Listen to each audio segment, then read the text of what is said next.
میرے آفس میں میری پروموشن بھی ہو گئی. حالانکہ میں کام کو اتنا وقت نہیں دے رہی تھی کیونکہ زیادہ تر وقت تو میں عمر کے ساتھ ہی رہتی تھی. مجھے اس کا ساتھ بہت اچھا لگتا تھا. مجھے بونس ملنے لگ گئے، یہاں تک کہ آفس والوں نے مجھے ایک بڑا گھر بھی آفر کر دیا. میں بڑے گھر میں شفٹ ہو گئی اور مجھے یہ لگتا تھا کہ عمر نے چونکہ مجھے انگوٹھی پہنائی ہے، اب ہماری منگنی ہو چکی ہے. میں یہ بات گھر والوں کو بتانا چاہتی تھی کہ اچانک میری امی کا ایک دن فون آیا. انہوں نے مجھے بتایا کہ وہ خالہ کے بیٹے کے ساتھ میرا رشتہ طے کرنا چاہتی ہیں اور ان کی طبیعت بھی کچھ ٹھیک نہیں ہے، اور انہوں نے فوری طور پر مجھے پاکستان آنے کو کہا. مجھے تو یہ سمجھ نہیں آ رہا تھا کہ میں انکار کیسے کروں، لیکن میں نے اس بات کو ٹال دیا. اگلے روز جب میں صبح اٹھی تو میری طبیعت بہت زیادہ خراب ہو گئی. مجھے ٹائیفائڈ بخار ہو گیا. حالت ایسی تھی کہ بستر سے اٹھنا بھی ناممکن تھا. اب تو میرے پاس ایک وجہ بھی تھی. میں نے امی کو کہا کہ امی میں بہت زیادہ بیمار ہوں، میں پاکستان نہیں آ سکتا، اور میں نے اپنی ساری رپورٹس امی کو بھیج دیں. امی کو میری بہت فکر ہوئی. انہوں نے کہا کہ نہیں بیٹا، جب تک تمہاری طبیعت ٹھیک نہیں ہوتی یہاں آنے کی کوئی ضرورت نہیں. اسی طرح یکے بعد دیگرے جب بھی میرے گھر والے مجھے پاکستان بلاتے، کوئی نہ کوئی ایسا مسئلہ آ جاتا کہ میں پاکستان نہیں جا سکتی. وقت یوں ہی گزرتا رہا. مجھے میری نوکری میں بہت فائدہ ہونے لگا. دن بدن میری ترقی ہوتی گئی اور عمر کے ساتھ میرے تعلقات بھی مزید مضبوط ہوتے گئے.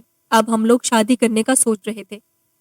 میں چاہتی تھی کہ یہ بات جلد سے جلد اپنی امی کو بتا دوں، لیکن ہماری فیملی ایسی تھی کہ فون پر ایسی بات کرنا ممکن نہیں تھا. میں سوچ رہی تھی کہ جب پاکستان جاؤں گی تو عمر کو ساتھ ہی لے جاؤں گی، لیکن جب بھی میں عمر کو پاکستان لے جانے کی بات کرتی، عمر ہمیشہ ہی منع کر دیتا. وہ کہتا کہ مجھے ترکی سے باہر جانا الاؤڈ نہیں ہے، اور جب میں اس کے بارے میں پوچھتی کہ تمہیں باہر جانے سے کون منع کرتا ہے تو وہ ہمیشہ ٹال دیتا. اس نے مجھے کبھی اپنے ماں باپ کے بارے میں بھی نہیں بتایا اور نہ ہی اپنے خاندان کے بارے میں کوئی زیادہ بات کی تھی. وہ جب بھی آتا میرے اور اس کے بارے میں ہی بات ہوتی. ایک دن میں نے سوچا کہ ترکی میں آئے ہوئے کافی وقت ہو گیا ہے اور اب میں بڑے گھر میں بھی شفٹ ہو گئی ہوں، تو کیوں نہ گھر میں ایک پارٹی رکھی جائے. میں نے عمر سے کہا کہ ہم پڑوس کے لوگوں کو بلاتے ہیں اور گھر میں ایک پارٹی رکھتے ہیں، تو عمر نے اس بات سے صاف ہی انکار کر دیا. پتہ نہیں کیا مسئلہ تھا کہ وہ کسی کو گھر آنے دینا نہیں چاہتا تھا. اسی دوران آتے جاتے پڑوس میں ایک لڑکی سے میری ملاقات ہوئی. وہ کافی اچھے اخلاق کی تھی. میں نے اس سے کہا کہ میں گھر پہ ایک پارٹی رکھنا چاہتی ہوں، کیا اس میں تم میری مدد کرو گی؟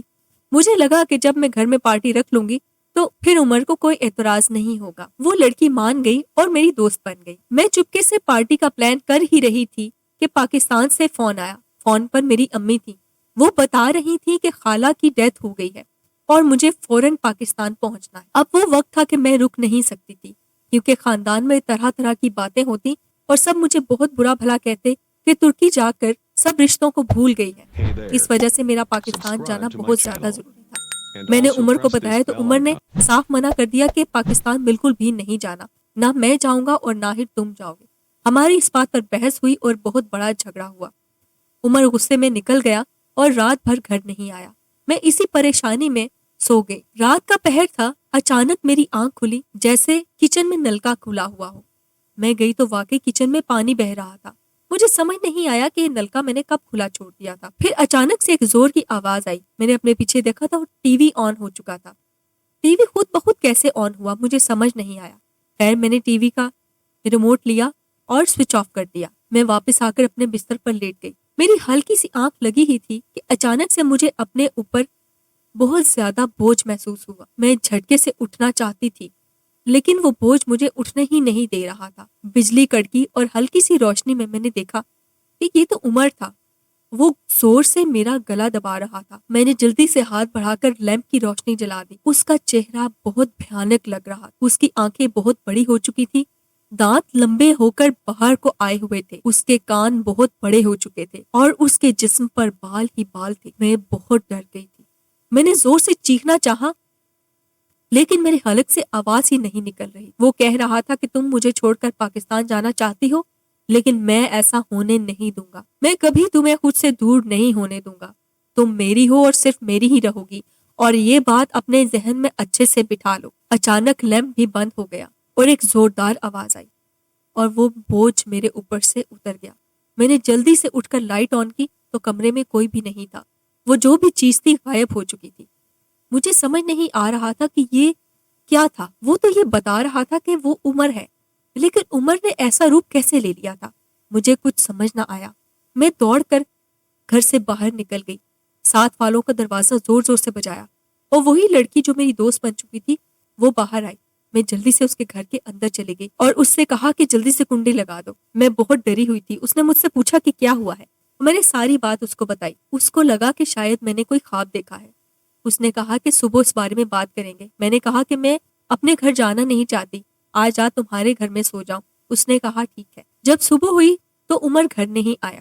اس نے مجھے کہا کہ اس کو فون کرو، لیکن ایک عجیب بات تھی جو مجھے اس وقت یاد آئی کہ میرے پاس تو عمر کا فون نمبر ہی نہیں ہے اور Subscribe to کبھی my اس نے مجھے channel فون کیا ہی and نہیں، also press نہ this میں نے اس bell سے icon. فون نمبر مانگا۔ لیکن میں نے اس سے فون نمبر کیوں نہیں مانگا؟ نہ اس کا میرے پاس ایڈریس تھا، نہ اس کے کسی جاننے والے کا، کسی دوست کا، نہ کسی فیملی ممبر کے بارے میں مجھے کچھ پتا تھا۔ اس بات نے میری دوست کو بھی حیرت میں ڈال دیا۔ ہم لوگوں نے اپنی طرف سے انویسٹیگیشن شروع کی، لیکن عمر کے بارے میں کوئی بھی نہیں جانتا تھا اور اس کو کبھی کسی نے نہیں دیکھا تھا۔ حالانکہ وہ مجھ سے روز ملنے آتا تھا، لیکن میری اس دوست نے بھی کبھی عمر کو نہیں دیکھا تھا۔ میں نے اس سے جب بتایا کہ ہم روز گھومنے جاتے ہیں تو اس نے کہا کہ تم تو جب بھی جاتی ہو اکیلی جاتی ہو، میں نے تمہارے ساتھ کبھی کسی کو نہیں دیکھا، کیونکہ ڈرائیو تو میں ہی کرتی تھی۔ عمر نے مجھے پہلے ہی کہہ دیا تھا کہ ڈرائیو تم کرو گی، مجھے ڈرائیونگ سے گھبراہٹ ہوتی ہے۔ پھر ہم نے CCTV فوٹیجز نکلوائیں، لیکن اس میں کوئی بھی نہیں تھا۔ میں ہر جگہ پر اکیلی تھی۔ یہ دیکھ کر تو جیسے میرے پاؤں کے نیچے سے زمین ہی نکل گئی۔ مجھے کچھ سمجھ نہیں آ رہا تھا کہ یہ کیا ہو رہا ہے۔ یہ سب دیکھ کر میں اتنا گھبرا گئی کہ میں نے سوچا کہ اب میرا پاکستان جانا ہی ٹھیک رہے گا۔ میں نے جلدی سے اپنا سامان پیک کیا اور ایئرپورٹ کی طرف جانے لگی۔ زوروں کی بارش ہو رہی تھی اور میں تیزی سے گاڑی چلا رہی تھی کہ اتنے میں ایک کالا سایہ میری گاڑی کے آگے آ گیا۔ میں نے بچنے کے لیے زور سے اسٹیئرنگ کو گھمایا تو گاڑی زور سے ایک درخت کے ساتھ جا ٹکرائی۔ ایکسیڈنٹ اتنا زور کا تھا کہ میں بے ہوش ہو گئی اور جب میری آنکھ کھلی تو میں ہاسپٹل میں۔ میری دوست میرے سرہانے کھڑی۔ میں نے اس سے پوچھا کہ کیا ہوا ہے۔ اس نے کہا کہ تم 3 دن سے بے ہوش پڑی تھی۔ اب مجھے یہ بات تو سمجھ آ گئی تھی کہ میرا پاکستان جانا ناممکن ہے، اور یہ بات میری فرینڈ نے بھی نوٹس کر لی تھی۔ خیر ہم لوگ ہاسپٹل سے کچھ ضروری کاغذات سائن کر کے نکلے۔ میں اسی کے گھر چلی گئی۔ اس نے مجھے کہا کہ میرے جاننے والے ایک بزرگ ہیں جو جنات اور آسیب کے سائے کا علاج کرتے ہیں، میں تمہاری ملاقات ان سے کروا دے۔ میں نے بھی اس بات کو مان لیا۔ کچھ دیر بعد وہ بزرگ اس کے گھر آ گئے۔ انہوں نے ایک دائرہ بنایا، اس دائرے میں مجھے بٹھایا اور کچھ پڑھتے رہے۔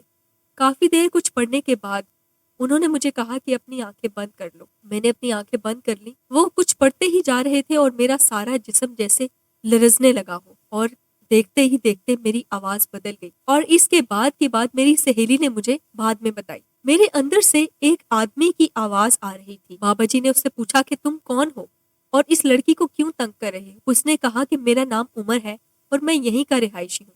میں ایک مسلمان جن ہوں اور اس لڑکی پر عاشق ہو گیا، اور میں نہیں چاہتا کہ یہ مجھے چھوڑ کر کہیں جائے، اور میں اس کو ڈرانا بھی نہیں چاہتا تھا، لیکن یہ بضد تھی اور اس مرتبہ ہر صورت پاکستان جانا ہی چاہتی تھی۔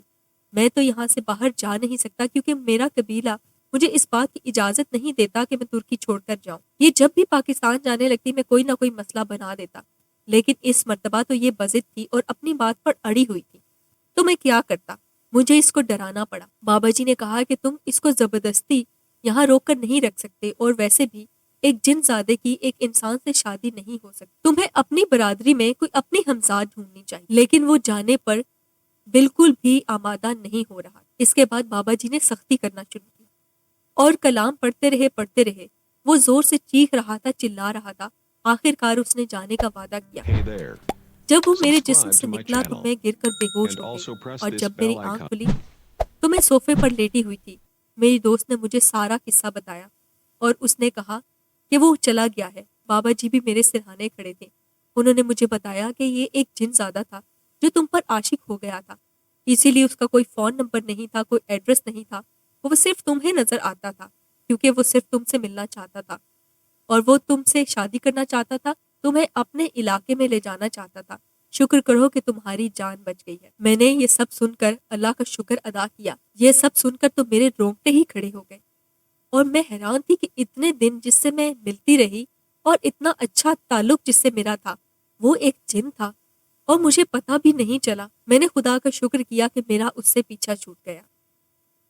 اگلے ہی دن میں نے اپنا سامان باندھا اور میں پاکستان آ گئی۔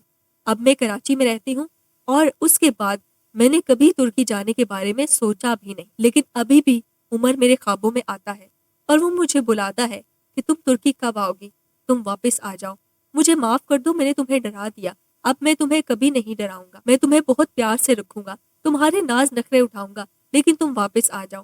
لیکن میں اس سے اتنا ڈرتی ہوں کہ میں اسے سپنے میں دیکھ کر بھی گھبرا جاتا اور میں کبھی ترکی واپس نہیں جاؤں۔ تو دوستو، کیسی لگی آج کی کہانی؟ اگر کہانی اچھی لگی ہو تو لائک اور سبسکرائب کرنا نہ بھولیے گا، کیونکہ یہاں ملے گی آپ کو ہر روز ایک نئی کہانی۔ تو میں پھر آؤں گی کسی ڈراؤنی کہانی کے ساتھ۔